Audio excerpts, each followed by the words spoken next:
अभिलाषा Hindi academy में आप सभी विद्यार्थियों का एक बार फिर से अभिवादन। हम देख रहे थे अध्यायवार हिंदी साहित्य के अंतर्गत आने वाले प्रश्नोत्तर, जो कि विभिन्न परीक्षाओं में पूछे गए हैं और बार बार रिपीटेड हैं, जिनकी आगामी परीक्षाओं में आने की प्रबल संभावना है। ये प्रश्न पत्र शुरू करने से पहले अध्यायवार आप सभी से रिक्वेस्ट है, यदि पहली बार चैनल पर आए हैं या अभी तक चैनल को सब्सक्राइब नहीं किया तो ज़रूर सब्सक्राइब कर लें। कोई प्रश्न हो या कोई सुझाव हो तो कमेंट सेक्शन में ज़रूर दें। तब तक के लिए चलिए बिना देर किए देखते हैं। हिंदी साहित्य का आदिकाल अभी चल रहा है। इसमें 56वां प्रश्न है, इनमें से किस जैन कवि को अपभ्रंश का वाल्मीकि कहा जाता है? ये बीपीएससी टीजीटी परीक्षा 2023 में पूछा गया। पुष्पदंत को, स्वयंभू को, हेमचंद्र को, उपर्युक्त में से एक से अधिक या उपर्युक्त में से कोई नहीं। इसका उत्तर होगा बी, अर्थात स्वयंभू को अपभ्रंश का वाल्मीकि कहा गया है। 57वां प्रश्न है, निम्न में से किस कवि को अपभ्रंश का वाल्मीकि कहा गया? टीजीटी परीक्षा 2013 में पूछा गया।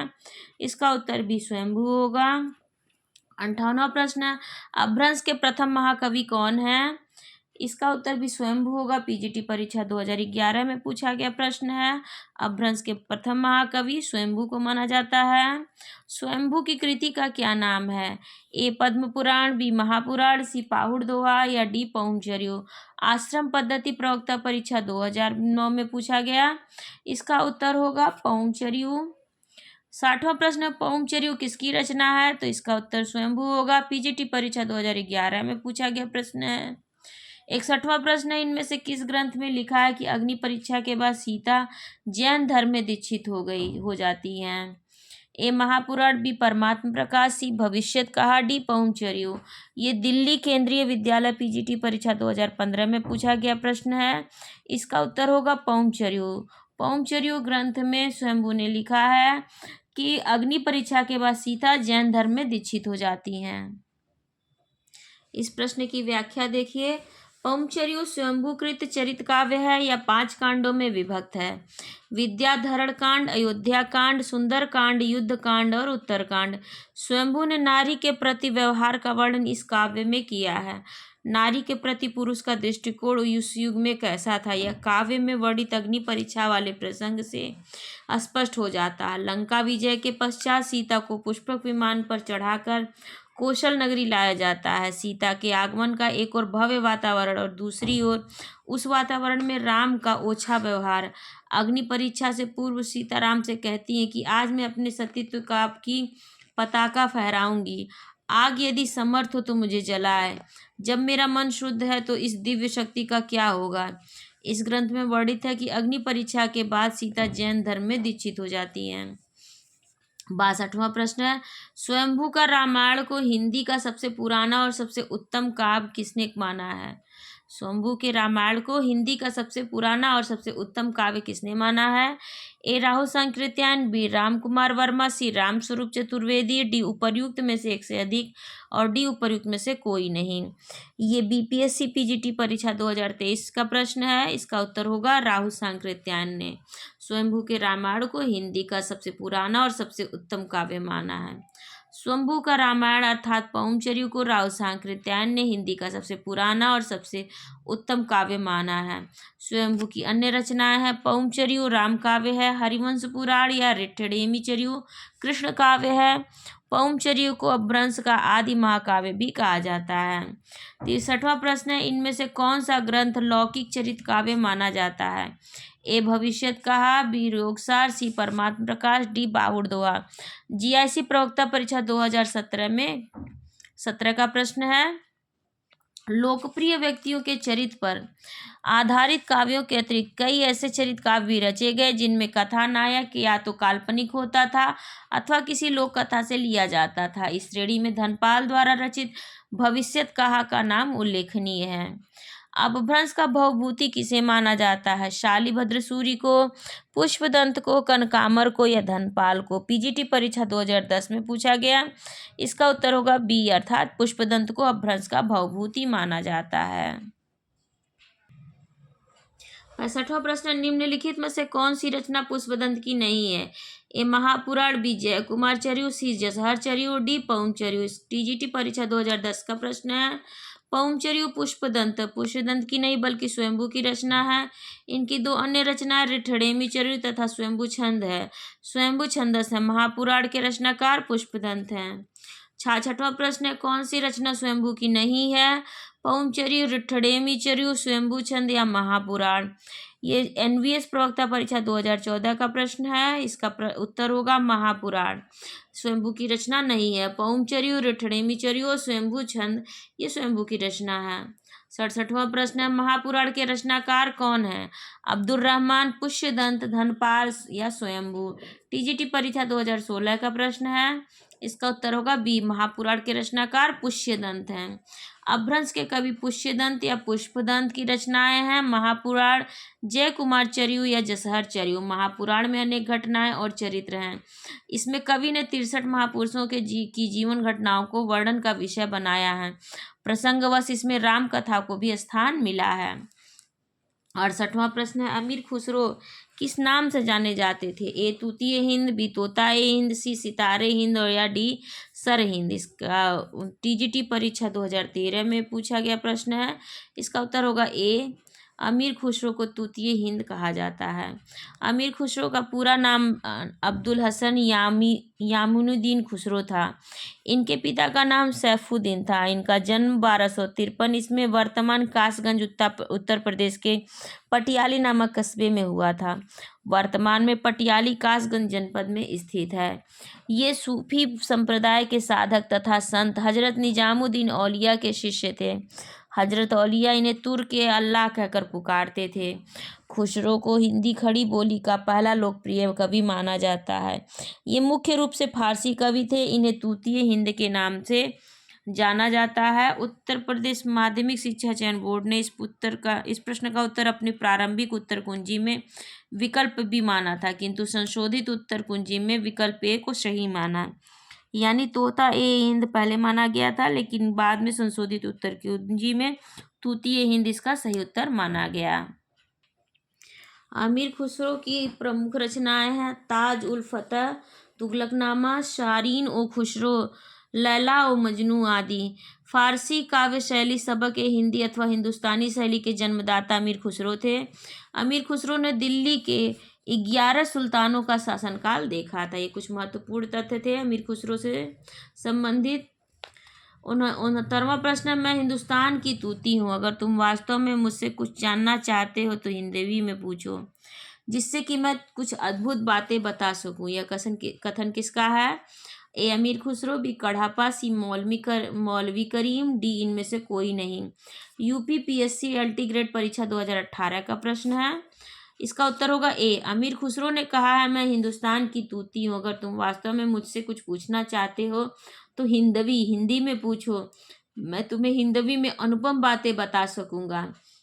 मनसदी, किराना, नुस्सादैन में भी हिंदवी के संबंध में इसी प्रकार के उदात्त भावना से परिपूर्ण इनके उद्गार उपलब्ध हैं। 70वां प्रश्न, खुसरो की रचना खालिक बारी वस्तुतः है। ए पहेलियों का संकलन, बी कहामुकरियों का संकलन, सी मनोरंजन परक रचना, डी उपर्युक्त में से एक से अधिक या ई उपर्युक्त में से कोई नहीं। ये बीपीएससी पीजीटी परीक्षा 2023 में पूछा गया। इसका उत्तर होगा ई, अर्थात उपर्युक्त में से कोई नहीं। अमीर खुसरो की रचना खालिक बारी वस्तुतः कोश ग्रंथ है, जिसमें अरबी, फारसी, तुर्की तथा हिंदी के शब्द हैं। इसमें 237 शब्द अरबी के, 475 हिंदी के, 482 फारसी के तथा 2 तुर्की के हैं। ये शब्द पर्यायवाची कोश के रूप में हैं। 71वां प्रश्न है, खड़ी बोली में सबसे पहले काव्य सृजन करने वाले कवि हैं। ए अमीर खुसरो, बी सूरदास, सी तुलसीदास, डी इनमें से कोई नहीं। पीजीटी परीक्षा 2002 और टीजीटी परीक्षा 2001 का प्रश्न है। इसका उत्तर होगा ए, खड़ी बोली में सबसे पहले काव्य सृजन करने वाले कवि अमीर खुसरो हैं। इस भाषा का नाम हिंदवी से उल्लेख सबसे पहले उन्हीं की रचनाओं में मिलता है। हालांकि वे फारसी के भी अपने समय के सबसे बड़े भारतीय कवि थे। मुकरी लिखने का सर्वप्रथम प्रयास उन्होंने ही किया था। अमीर खुसरो की प्रसिद्ध रचनाएं हैं खालिक बारी, पहेलियाँ, मुकरियाँ, खाली बारी, पहेलियां, मुकरियां, दो सुखने तथा गजल इत्यादि। 72वां प्रश्न, मुकरी लिखने का सर्वप्रथम प्रयास किस कवि ने किया था? ए स्वयंभू, बी जगनीक, सी अमीर खुसरो, डी कुंभन दास। डाइट प्रवक्ता परीक्षा 2014 का प्रश्न है, इसका उत्तर होगा सी, अमीर खुसरो ने सबसे पहले मुकरी लिखने का सर्वप्रथम प्रयास किया था। 73वां प्रश्न, निम्न से कौन आदिकाल के अंतिम चरण के सुप्रसिद्ध कवि हैं? ए Swayambhu, B Amir Khusro, C Abdul Rahman, D Pushpadan. DSSB PhD 2021 का प्रश्न है, इसका उत्तर होगा बी, अमीर खुसरो। आदिकालीन कवियों में अंतिम चरण के सुप्रसिद्ध कवि अमीर खुसरो हैं। इनका जन्म 1253 में वर्तमान कासगंज उत्तर प्रदेश जिले के पटियाली नामक गांव में हुआ था। 74वां प्रश्न, अमीर खुसरो की पहेलियां तथा मुकरियों का क्या उद्देश्य है? ए पृथ्वीराज चौहान की वीरता का वर्णन करना, बी अलाउद्दीन और हम्मीर के युद्धों का वर्णन, सी मनोरंजन के माध्यम से लोक व्यवहार की शिक्षा, या डी कोई उद्देश्य नहीं। KVS प्रवक्ता परीक्षा 2014 में पूछा गया प्रश्न है, इसका उत्तर होगा सी, मनोरंजन के माध्यम से लोक व्यवहार की शिक्षा देना। अमीर खुसरो के बारे में कहा जाता है कि वे बड़े विनोदी और सहृदय व्यक्ति थे। जनजीवन के साथ घुल मिलकर काव्य रचना करने वाले कवियों में खुसरो का महत्वपूर्ण स्थान है। उन्होंने जनता के मनोरंजन के लिए पहेलियां और मुकरियां लिखी थीं। आदिकाल में खड़ी बोली को काव्य भाषा बनाने वाले वे पहले कवि हैं। उनके द्वारा रचित ग्रंथों की संख्या 100 बताई जाती है, जिनमें अब 20-21 ही उपलब्ध हैं। 75वां प्रश्न, आदिकाल में पहेलियों एवं मुकरियों की रचना करने वाले कवि कौन थे? तो इसका उत्तर होगा अमीर खुसरो। ये UK PGT यानी उत्तराखंड PGT 2018 में पूछा गया प्रश्न है। जे हाल मिस्की मकुन तगाफुल दुराए नैना बनाए बतियां, इस प्रसिद्ध पंक्ति के रचनाकार हैं? ए अमीर खुसरो, बी कबीर, सी रज्जब, डी मलिक मोहम्मद जायसी। PGT परीक्षा 2021 का प्रश्न है, इसका उत्तर होगा अमीर खुसरो। जे हाल मिस्की मकुन तगा फुल दुराए नैना बनाए बतियां, ये अमीर खुसरो की पंक्तियां हैं। 77वां प्रश्न, अमीर खुसरो हिंदी साहित्य के किस काल से संबंधित कवि हैं? ए आधुनिक काल, बी रीतिकाल, सी आदिकाल, डी भक्ति काल। UK PGT 2020 में पूछा गया प्रश्न है, इसका उत्तर होगा सी, अमीर खुसरो आदिकाल के से संबंधित कवि हैं। 78वां प्रश्न, खुसरो का लक्ष्य जनता का मनोरंजन था, पर कबीर धर्मोपदेशक थे, यह किसकी उक्ति है? डॉक्टर नगेंद्र, आचार्य रामचंद्र शुक्ल, आचार्य हजारी प्रसाद द्विवेदी, या doctor Ramkumar Verma. Uttar Pradesh 46वीं assistant professor परीक्षा 2014 में पूछा गया, इसका उत्तर होगा आचार्य रामचंद्र शुक्ल। आचार्य रामचंद्र शुक्ल अपने ग्रंथ हिंदी साहित्य का इतिहास में लिखते हैं, खुसरो का लक्ष्य जनता का मनोरंजन था, पर कबीर धर्मोपदेशक से। शुक्ल जी के अन्य कथन हैं, कबीर की अपेक्षा खुसरो का ध्यान बोलचाल की भाषा की ओर अधिक था। खुसरो की पहेलियां और मुकरियां प्रसिद्ध हैं। इनमें उक्ति वैचित्र की प्रधानता थी, यद्यपि रसीले गीत और दोहे भी इन्होंने लिखे हैं। 79वां प्रश्न, निम्न में से कौन शिलांकृत कृति है? ए पाहुड़ दोहा, बी राहुल वेल, प्राकृत पैंगलम, या बड़ रत्नाकर। TGT परीक्षा 2013 में पूछा गया, इसका उत्तर होगा बी, यानी कि शिलांकृत कृति राहुल वेल है। यह गद्य पद्य मिश्रित चंपू काव्य की प्राचीनतम हिंदी कृति है। इसकी रचना नायिका राहुल के नक्सिक वर्णन के प्रसंग में हुई है।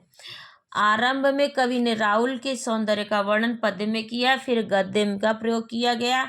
इस कृति के रचयिता रोडा नामक कवि हैं। रवि को माना जाता है। राहुल वेल से हिंदी में नक्सिक वर्णन की श्रृंगार परंपरा आरंभ होती है। इसकी भाषा में हिंदी की 7 बोलियों के शब्द मिलते हैं, जिनमें राजस्थानी प्रधान है। 80वां प्रश्न, राहुल वेल किस तरह की रचना है? ए गद्य पद्य मिश्रित चंपू काव्य, बी शुद्ध काव्य, सी नाटक, डी प्रेमाख्यानक प्रबंध काव्य। UP PSC अल्टीग्रेड परीक्षा 2018 का प्रश्न है, इसका उत्तर होगा ए गद्य पद्य मिश्रित चंपू काव्य है राहुल वेल। 81वां प्रश्न, कलचुरी राजवंश की 7 नायिकाओं के नक्सिक वर्णन से संबंधित ग्रंथ है। ए उक्ति व्यक्ति प्रकरण, बी राहुल बेली, सी कुवलय माला कथा, डी वड़ रत्नाकर। TGT परीक्षा 2021 में पूछा गया, इसका उत्तर होगा राहुल बेली। राहुल वेल रोडा कवि द्वारा रचित आदिकालीन चंपू काव्य है, जो शिलांकित कृति है। इस प्रेम काव्य में कलचुरी राजवंश की 7 नायिकाओं के नक्शिक वर्णन मिलते हैं। इस कृति की नायिका का नाम राहुल है। रामचंद्र तिवारी इसकी भाषा को मध्य देशीय भाषा मानते हैं। इसे हिंदी में नक्शिक परंपरा का प्रथम ग्रंथ माना जाता है।